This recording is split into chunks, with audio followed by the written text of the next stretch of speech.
우리 한번 따라해 보시겠습니다. 사랑으로 행하는 믿음이어야 합니다. 오늘은 예수님 안에 거하는 믿음이어야 합니다.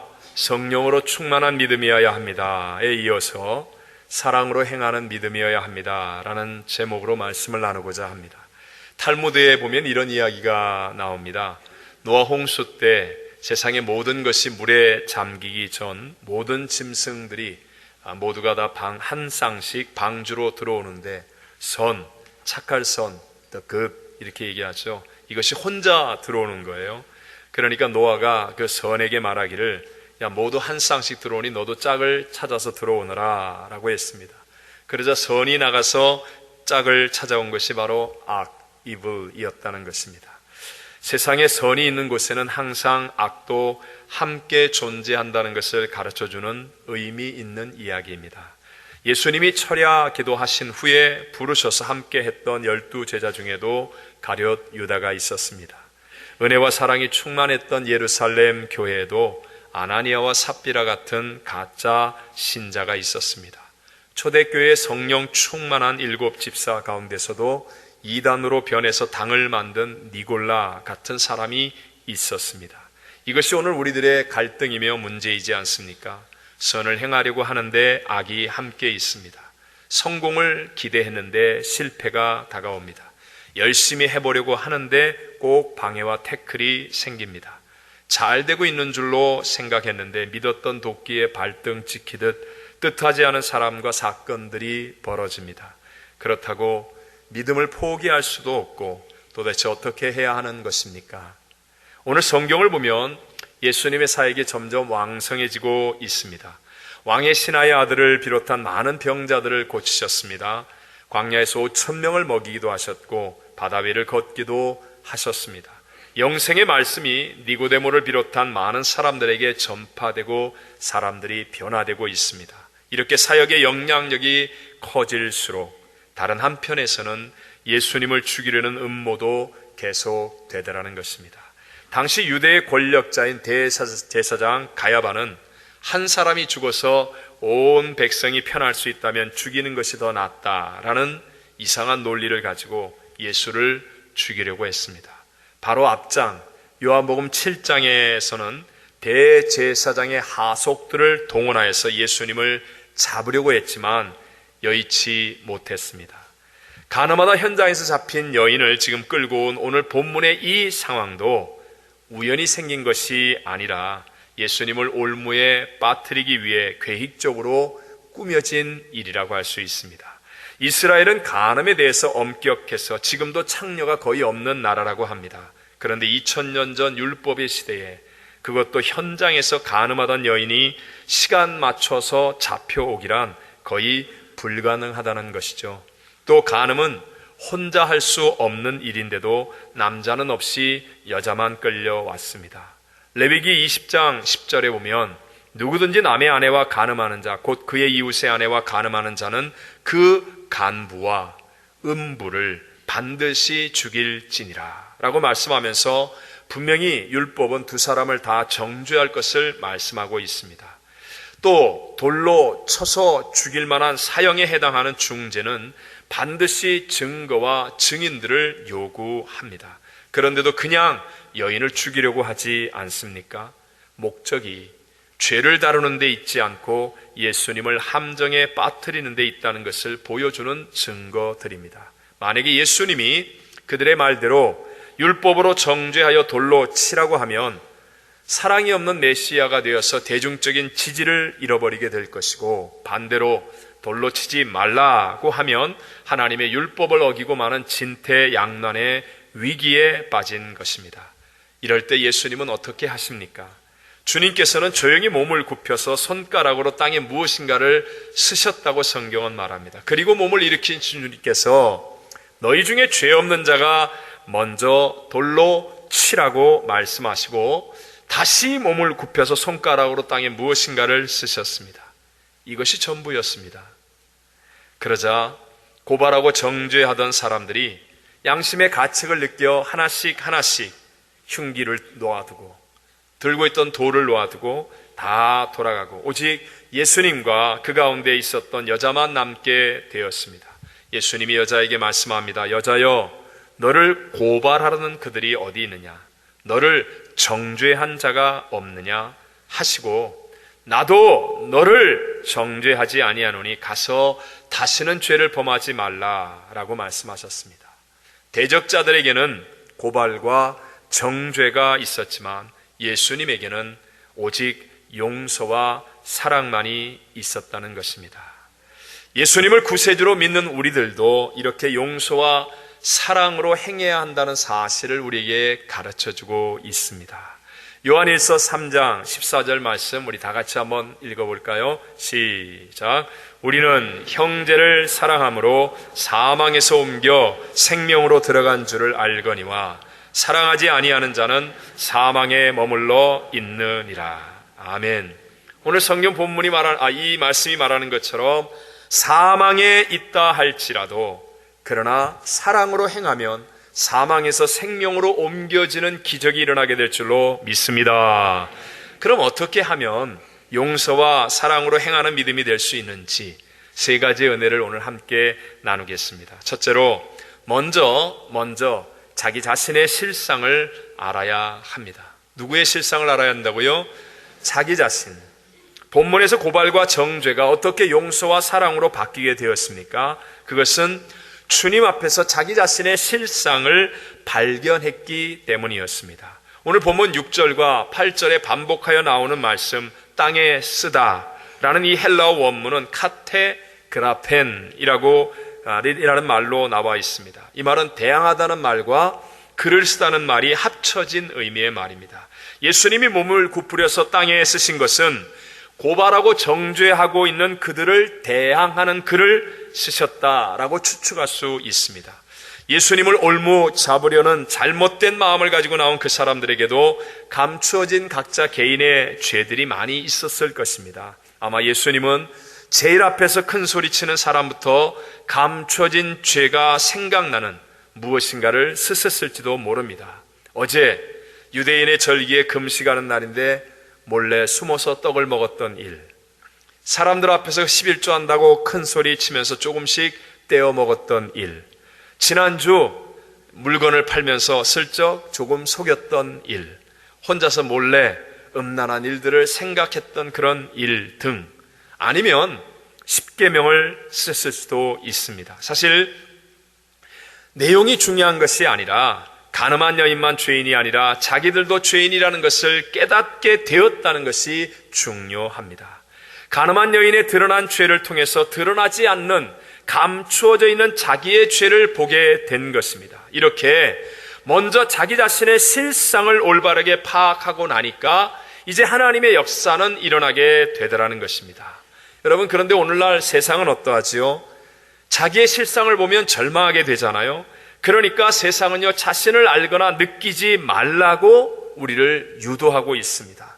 가짜 비전이라도 붙잡고 그냥 열심히 정신없이 살라는 것입니다.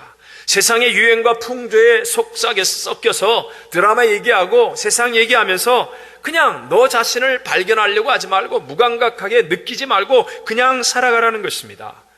누가복음 7장 31절과 32절 말씀을 같이 한번 읽어보겠습니다. 시작. 또 이르시되 이 세대의 사람을 무엇으로 비유할까? 무엇과 같은가 비유하건대 아이들이 장터에 앉아 서로 불러 이르되 우리가 너희를 향하여 피리를 불어도 너희가 춤추지 않고 우리가 곡하여도 너희가 울지 아니하였다 함과 같도다. 아멘. 위대한 기독교 변증가로 쓰임받았던 C.S. 루이스 같은 분도 바로 그렇게 살았던 사람 중에 한 분입니다. 9살 때 어머니가 갑자기 돌아가시고 난 다음에 절망이 두려워서 자기를 느끼지 말자 결심하고 그저 공부만 죽으라고 했습니다. 그래서 석학이 되었지만 하나님도 만나지 못하고 그리고 오직 고발과 정죄의 인생만을 살고 있었습니다. 그러다가 58세가 되어져서 한 여인을 만나서 사랑을 하게 되죠. 조이 데이빈먼이라는 여인입니다. 근데 이 여인은 골수암을 앓고 있었습니다. 몇 달의 생명밖에는 남지 않습니다. 깊은 슬픔과 절망을 느끼면서 자기 자신의 연약한 참 모습을 알게 될 때 C.S. 루이스는 하나님을 찾습니다. 그리고 하나님을 의지하게 되었고 진실한 기도 속에서 4년 동안의 아름다운 결혼 생활을 하게 됩니다. 중요한 것은요, 깊은 슬픔과 절망이라 할지라도 자기 자신의 연약한 참모습을 발견함으로 예수님을 만나게 되었고 그 이후에 사랑의 삶을 살게 되었다는 것입니다. 제가 진실하게 말할 수 있는 것은 절망과 한계에 부딪히며 많이 울어봐야 한다는 것입니다. 제가 신학생이나 또는 저에게 조언을 구하는 사람에게 정말 제 진정성을 다해서 말할 수 있는 기회가 있다면 많이 울어봐야 합니다. 자신의 한계, 절망과 슬픔을 피하지 말고 부딪혀서 나의 연약함을 깨달으면서 정말 울어봐야 합니다. 그럴 때 나의 가면과 탈을 벗게 되고 주님께 더 가까이 가 주님을 만나는 더 큰 은혜를 누리게 될 줄로 믿습니다. 아담과 하와의 범죄 이후에 모든 사람에게는 죄의식과 열등의식이 있습니다. 그런데 가면을 쓰고 자기 자신의 모습을 제대로 못 보며 살아가는 사람일수록 경쟁심과 시기심이 강해서 실패를 두려워하는 거예요. 가면 쓴 삶을 유지하기 위해 실패를 보이지 않으려고 하는 거예요. 그래서 체면과 가식이 많은 한국 사람들이 세계에서 가장 절망을 두려워하는 사람이라고 말하지 않습니까? 그래서 자살 증가율이 세계 1위예요. 세계 1위. 체면과 가식의 사람일수록 어떻게든 성공자가 되려고 발버둥을 치니까 남을 경쟁자로 여기게 되고 늘 시기하고 공격합니다. 그래서 자기 자신의 참모습을 발견하기 이전에는 남이 잘 되는 것이 배가 아픈 거예요. 그래서 우리 속담에는 사촌이 논을 사면 배가 아픈 거예요. 배가 아픈 거예요. 이게 무슨 망할 징조입니까? 네? 자기 아픔을 자기의 것으로 받아들이지 못하는, 가면을 쓰고 있으니까, 자기는 거룩한 사람, 괜찮은 사람처럼 가면을 쓰고 있으니까 자기의 아픔을 나타내지 못하니까 남에게 투사를 해버리는 거예요. 그래서 가면을 쓰고 자기를 가리려고 하는 만큼의 반작용으로 나타나는 게 뭐예요? 남을 고발하고 정죄하는 거예요. 우리 한국 사람처럼 고발을 잘하고 정죄를 잘하고 뒤에서 악담을 잘하는, 그게 자기 자신의 모습을 정확하게 보려고 하지 않고 가면 쓰고 가리고 사려고 하기 때문에. 그렇지만 성경의 메시지는 항상 딴 사람, 남이 아니라 나를 향한 말씀인 것을 믿게 되시기를 바랍니다. 하나님의 말씀을 통해 자기의 실상을 발견하게 될 때 놀라운 하나님의 새 역사가 일어나게 되는 줄로 믿습니다. 이사야 선지자가 하나님의 역사를 시작하게 될 때의 고백이 무엇입니까? 화가 나여 망하게 되었도다. 내가 망하게 되었다는 거예요. 내 처지가 죄인이고 입술이 부정한 자라는 거예요. 나를 발견하는 거예요. 그러니까 그때부터 이사야 선지자를 통하여 하나님의 위대한 새 역사, 예언의 역사가 시작됩니다. 베드로가 고기 잡던 어부에서 주님과 동행하기 시작할 때 고백이 무엇이었습니까? 누가복음 5장의 8절에 말하는 것처럼 주여 나를 떠나소서, 나는 죄인이로소이다. 나하고 함께 고기 잡는 저 친구들이 죄인입니다가 아니라, 세상이 악합니다가 아니라, 나는 죄인입니다. 나를 발견하는 거예요. 그때부터 하나님의 새 역사는 시작되는 거예요. 초대교회의 부흥이 시작될 때 사람들의 고백이 무엇입니까? 베드로의 그 복음을 듣고 난 다음에 형제들아 우리가 어찌할 거예요? 우리가 어찌할꼬? 저놈들이 나쁜 놈이다, 세상이 틀렸다가 아니라 우리가 어찌할꼬? 그러니까 5,000명이 회개하고 3,000명이 회개하는 위대한 하나님의 새 역사가 시작되는 것입니다. 남에게 초점을 두고 자신은 가면을 쓰고 남을 바라보고 남을 정죄하고 남을 고발하는 한 하나님의 역사는 일어나지 않습니다. 그러나 나를 돌아보고 내가 하나님 앞에 서게 될 때 하나님의 위대한 새 역사는 바로 나를 통해서 일어날 수 있게 됨을 믿으시기 바랍니다. 두 번째로, 용서와 사랑을 방해하는 것들이 무엇인지 알아야 이겨낼 수 있습니다. 자기 자신의 실상을 발견하는 것과 함께 용서와 사랑을 방해하는 것들이 있는데 그것이 무엇인지를 깨달아야 합니다. 그래서 그것들을 이겨내야 정말 용서와 사랑의 삶을 살아갈 수 있다는 거죠. 자, 오늘 간음하다가 현장에 잡힌 여인을 끌고 와서 예수님께 고발하고 정죄했던 사람들에게서 발견하는 세 가지가 있습니다. 그 첫 번째가 율법주의입니다. 율법주의의 마음이 그들에게는 가득했다는 것이죠. 오늘 본문의 사람들은 이 여인을 고발하고 이 여인을 정죄하면서 모세의 율법에 따라서 라고 말하며 율법을 들이댑니다. 악한 원수 마귀는요, 종교라는 틀을 가지고 우리를 고발하고 정죄하여서 우리를 압박하고 죽이려고 합니다. 기독교가 율법화, 세상 다른 종교와 같이 종교화 되어지면 교회 생활도 마찬가지로 경직화되고 교회 와서도 가면을 쓰고 자신을 감추고 나무 뒤에 숨어 있으려고만 하게 됩니다. 왜냐하면 율법은 항상 나를 고발하고 정죄하기 때문에. 그래서 자기 의의 가면을 가지고 자기는 잘못 안 했다라고 가려야 합니다. 또 잘못할까봐 아무것도 안 하려고 자기를 숨기는 것입니다. 그렇기 때문에 세상의 종교로는 사람을 살릴 수가 없는 것입니다. 여러분 생각해 보십시오. 이해를 위해서 진짜 부모의 가정에서는요, 아이들이 막 뛰놉니다. 진짜 부모님과 함께 있는 가정에서는 애들이 말을 잘 들어요, 안 들어요? 안 들어야 정상입니다. 안 들어야 정상입니다. 그런데 가짜 가정은 완벽한 척 쇼를 합니다. 그렇지만 다 딱딱하고 경직되어 있습니다. 죽어가고 있습니다. 자신의 약함과 허물을 드러낼 수 없는 가정, 마음대로 소리도 못 지르고 마음대로 뛰어노지도 못하는 가정은 죽은 가정입니다. 쇼하는 가정입니다. 여러분, 진짜 살아 계신 하나님을 믿는 신앙은요, 나의 허물과 죄를 가지고 하나님 앞에 엎어질 수 있는 곳인 줄로 믿습니다. 교회가 살아있는 성령의 능력이 흐르고 그리스도 예수의 십자가의 보혈이 흐르고 있으면요, 죄지은 사람들이 얼마든지 올 수 있고 그런 약한 사람들을 얼마든지 용납할 수 있는 교회가 될 줄로 믿습니다. 탕자가 큰 죄를 지었지만 다시 돌아오지 않습니까? 왜냐하면 아들이기 때문이에요. 여러분, 그리고 다시 용서받지 않습니까? 왜냐하면 진짜 아버지이기 때문에. 진짜 아버지이기 때문에.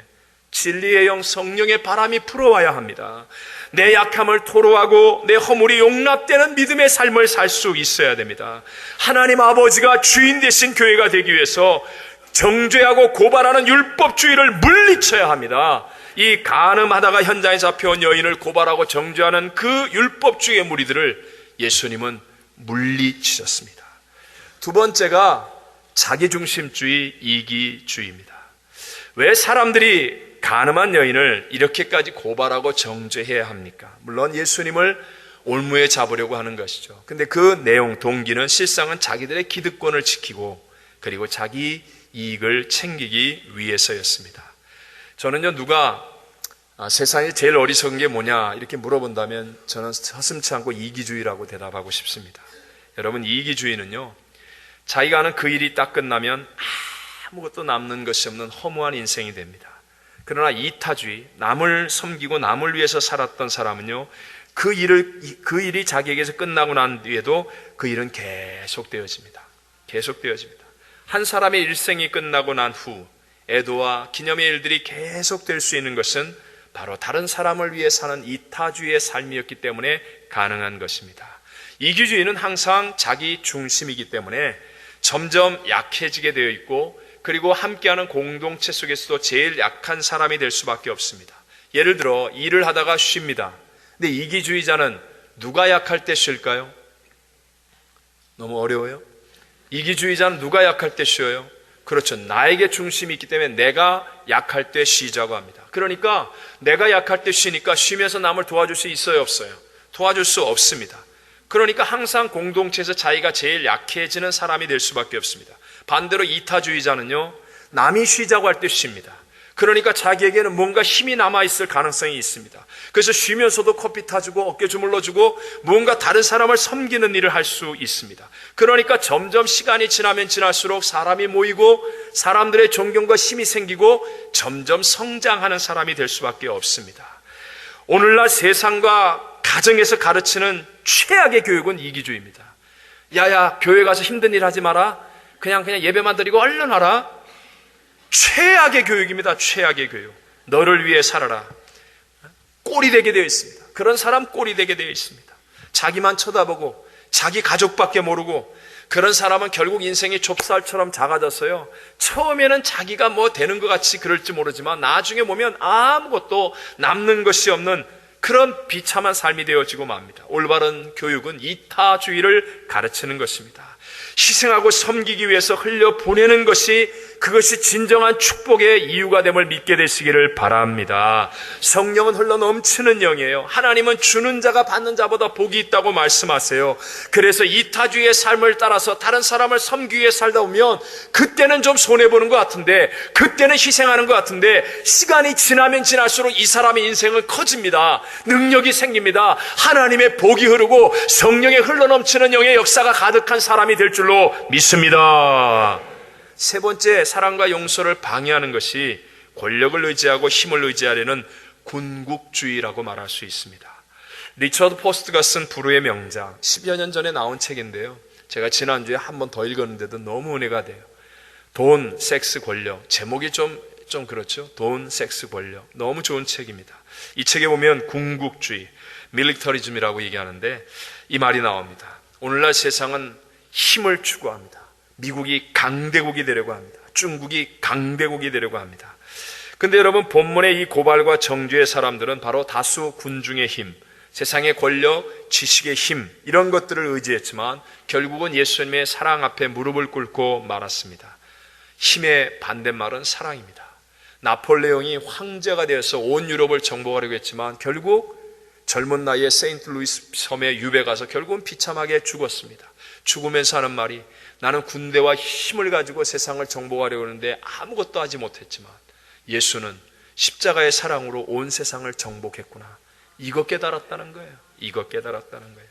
오늘날 교회가 세상으로부터 지탄을 받는 가장 큰 이유를 저에게 꼽으라고 한다면 바로 이 사랑을 증가하지 못하고 사랑을 힘으로 대체해버리고 있기 때문이라고 말하고 싶습니다. 교회 와서 힘 있는 사람이 되려고 한다면 그것이 바로 신앙 타락입니다. 제일 사랑이 많은 사람이 되려고 하시기를 바랍니다. 네. 제가요, 쉽게 이렇게 설명할게요. 좀 단어가 여러분 좀 비속어 같아도 이해해 주세요.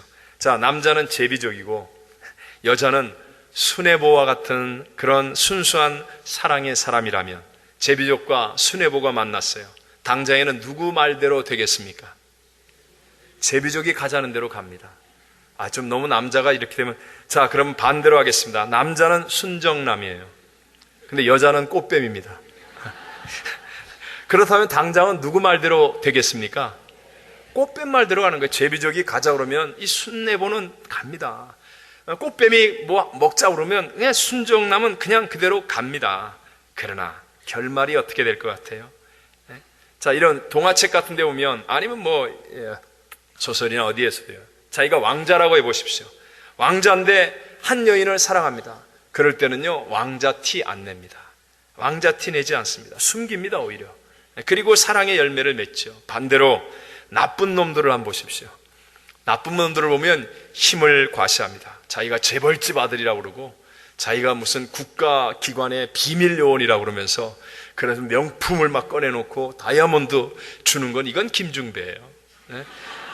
이건 사기입니다. 사기. 네? 사기. 여러분, 어떤 게 결말이 좋겠습니까? 당장의 힘을 가지고 자기 뜻대로 되는 거, 자기 뜻대로 하니까 당장에 좋은 것 같죠? 그러나 시간이 지나면 아무것도 없어요. 비참해지는 거예요. 사랑은 처음에는 손해를 보는 것 같아요. 그렇지만 이 사랑을 따라가면 결말이 좋은 열매를 풍성히 맺게 될 줄로 믿습니다. 사랑이신 하나님이잖아요. 사랑이신 하나님은요, 숭배의 대상이보다는 오히려 사랑의 대상이시기를 원하셨습니다. 숭배에는 힘이 들어가게 되어 있거든요. 그래서 우상 숭배 그러잖아요. 우상 숭배는 윽박 지르는 겁니다. 협박하는 겁니다. 이거 안 하면 저주받아, 이거 안 하면 박살나는 거야. 협박합니다. 이게 숭배예요. 그러나 예수님은, 우리 하나님은 그렇게 하지 않아요. 우리가 믿는 하나님은 세상 죄를 지고 가는 어린 양으로 나타납니다. 마구간에서 가장 힘없는 어린아이로 태어나시고, 천민의 나사렛 마을에서 힘도 없고 백도 없이 자라시고, 모진 고난의 십자가, 최악의 형틀인 십자가에서 그냥 힘없이 죽으시는 것 같습니다. 왜요? 숭배의 대상이 아니라 사랑의 대상이 되시기를 원하시기 때문에 그렇습니다. 그렇기 때문에 예수님이 머리 되신 이 교회와 그리고 성도들의 신앙생활에서는 힘이 지배하면 그건 타락입니다. 교회가 힘이 지배하는 교회, 그럼 그건 타락한 교회입니다. 그건 사랑이 떠났다는 말입니다. 힘의 반대는 사랑입니다. 교회에서는 오히려 바보 같은 사람, 오히려가 아니죠. 교회에서 가장 바보 같은 사람이 내가 힘으로 이겼다! 이 사람은요, 사랑이 없다는 거예요. 오히려 사랑이 많은 사람이 지는 듯 하지만, 그러나 그 속에서 하나님의 위대한 새 역사가 일어나게 됨을 믿으시기 바랍니다. 이렇게 나 자신의 실상을 보게 되고, 그리고 사랑과 용서를 방해하는 것들, 율법주의, 이기주의, 또 이런 힘으로 하는 궁극주의, 이런 것들을 이겨내면 세 번째가 뭐지요? 나와 함께 하시는 주님으로 인해서 사랑하며 살 수 있다는 것입니다. 이게 중요합니다, 여러분. 오늘 본문에서 예수님은 대적자들을 물리치시고 시험을 이기는 것으로 끝내지 않으셨습니다. 오직 예수와 그 가운데 섰는 여자만 남았더라. 자, 이제 대적하는 사람들 흉기를 두고 돌을 두고 다 돌아갔습니다. 이것이 끝입니까? 끝이 아니더라는 거예요. 그리고 예수님이 이렇게 말합니다. 나도 너를 정죄하지 아니하노니 가서 다시는 죄를 범하지 말라. 여인을 향해서 용서와 더불어서 가서 다시는 죄를 범하지 않는 새 삶을 말씀하고 있는 것입니다. 어떤 면에서는요, 가늠하다 현장에서 잡혀온 이 여인에게 이런 새로운 삶은, 용서와 사랑의 삶은 가장 기대하기 힘든 그런 대상이 아니겠습니까? 그런데 어떻게 예수님은 그 일이 가능한 것으로 선포하십니까? 자, 오늘 이 본문에서 여인은 딱 한마디 얘기를 했습니다. 그 말에 해답이 있습니다. 다 같이 11절 말씀을 읽어보겠습니다. 시작. 대답하되 주여 없나이다. 예수께서 이르시되 나도 너를 정죄하지 아니하노니 가서 다시는 죄를 범하지 말라 하시니라. 아멘. 이 여인이 얘기했던 딱 한마디, 주여 없나이다. The Lord 하는 말이에요. Lord.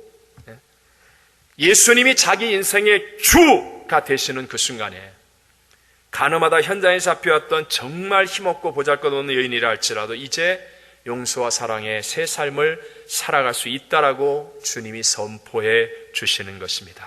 자, 제가 이해를 위해서 이렇게 설명하겠습니다. 제가 종종 결혼을 앞둔 청년들이 이제 와서 뭐 얘기를 하거나 그럴 때가 있잖아요. 그럼 제가 하는 말이에요. 정말 중요한 얘기거든요. 결혼의 대상자를 어떻게 찾느냐? 결혼의 대상자는 행복하기를 갈망하는 사람이 아니라 행복한 사람이어야 한다. 이걸 제가 굉장히 강조합니다. 행복하기를 갈망하는 사람과 행복한 사람은 다릅니다. 행복하기를 갈망하는 사람은요, 이제 결혼을 하게 되면 어떻게 되죠? 가장 가까운 사람에게서 행복을 찾게 돼 있습니다.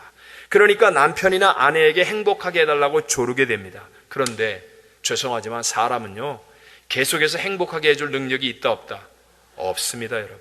그러니까 시간이 지나면 지날수록 불행한 결혼 생활, 실망하고 서로 불평하는 그런 결혼 생활이 됩니다. 그렇지만 지금 자기가 행복한 사람은요, 결혼을 하잖아요. 그럼 행복이 흘러갑니다.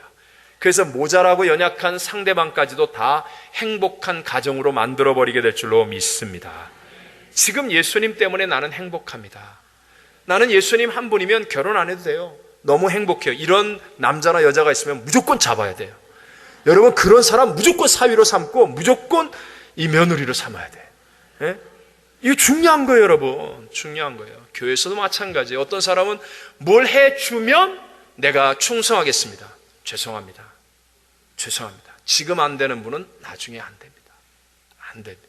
지금 그저 주님의 은혜가 너무 감사해서 누가 보든지 말든지 충성하고 누가 보든지 말든지 막 이 변화된 삶을 살아, 이런 사람이어야 한다는 겁니다. 그래야 시간이 지나도 다른 사람을 살리고 모두를 행복하게 만들어 주는 것입니다. 용서와 사랑이 마찬가지라는 거죠.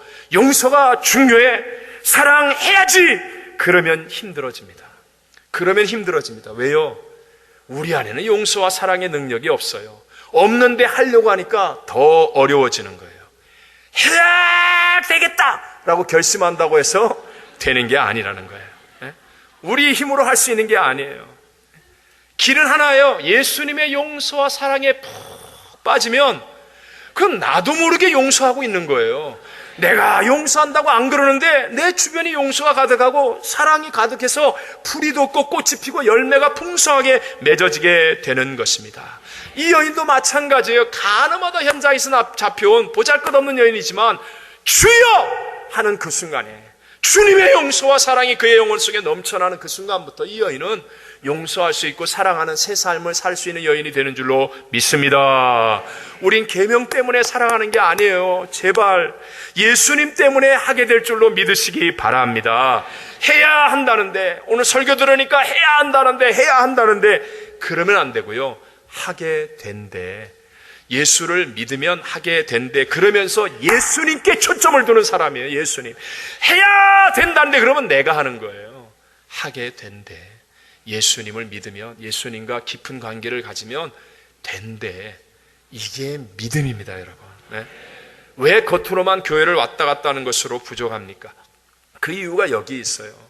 그런 사람들은 겉으로 교회를 왔다 갔다 하면서 내가 신앙생활 하는 이런 사람은요, 진짜 교회에서는 순교자도 될 것 같은데 밖에 나가면 다른 사람을 순교자로 만들어 버립니다. 이 어려운 얘기를 이해하십니까? 네. 수많은 가족을 순교자로 만들어 버리는 거예요. 내가 하려고 하면 할수록 우리는 실패할 수밖에 없어요. 그러니까 어떻게 돼요? 내가 하려고 하면 할수록 처음에는 됩니다. 처음에는 막 잘합니다. 용서하고 사랑하고 다 합니다.